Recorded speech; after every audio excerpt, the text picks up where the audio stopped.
నేను మీ అక్బర్.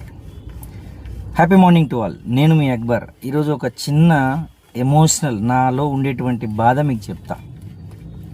మనకు భూమి ఒక ఇల్లు కాదు. ఒక చిన్న పిల్లవాడు తన తాతతో అడిగాడు, తాత మన ఇల్లు ఎక్కడ అని. తాత నవ్వి, ఈ గోడల మధ్య కాదు బాబు అన్నాడు, మన ఇల్లు ఈ భూమి అంతా అని చెప్పాడు.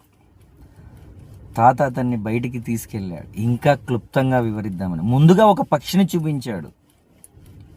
తాత అన్నాడు, దీన్ని చూడు, ఇది మనకు స్వేచ్ఛని నేర్పిస్తుంది అని. ఇంకా కొంచెం ముందుకు తీసుకెళ్ళి ఏనుగును చూపించాడు. ఇది ప్రేమ కోసం ఎంత త్యాగం చేయాలో మనకు నేర్పిస్తుంది అన్నాడు. అలాగే మళ్ళీ కొంచెం ముందుకెళ్ళి ఒక కుక్క కనిపించింది, ఇది నమ్మకాన్ని నేర్పిస్తుంది. ఆ తర్వాత తాత నేలను చూసి ఒక మట్టి ముద్ద తీసుకొని, ఇది నీకు అన్నం ఇస్తుంది అని చెప్పాడు. గ్లాసు నీళ్లు తీసుకొని, ఇది ప్రాణం పోస్తుంది అని చెప్పాడు. గాలిని చూపించి, ఇది లేకుంటే నువ్వు బ్రతకలేవు అని చెప్పాడు. చివరిగా ఒక చిన్న నిప్పురవ్వని చూపించాడు.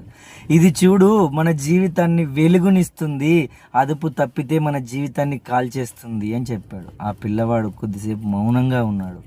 ఆ తర్వాత అడిగాడు, తాతయ్య ఇవన్నీ మనకు ఇంత ఇస్తున్నాయి కదా, మనం వాటికి ఏమిస్తున్నాం? తాత కళ్ళల్లో నీళ్లు తిరిగాయి.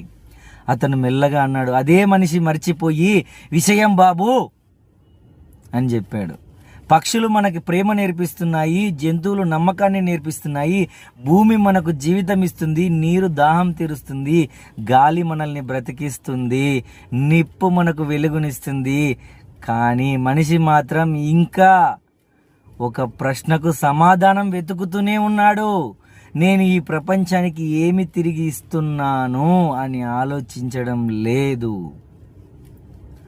మనకు ఈ భూమి వారసత్వంగా రాలేదు, మన పిల్లల దగ్గర నుంచి అప్పుగా వచ్చింది. కాబట్టి మనం వెళ్ళిపోయే ముందు ఈ ప్రపంచాన్ని మనం పొందిన దానికంటే కొంచెం అందంగా తిరిగి ఇవ్వాలన్న ఉద్దేశంతో ఉంటే ఈ భూమిలో మనం శాశ్వతంగా హాయిగా భూమిని మంచిగా అందించిన వాళ్ళం అవుతాం. Thank you.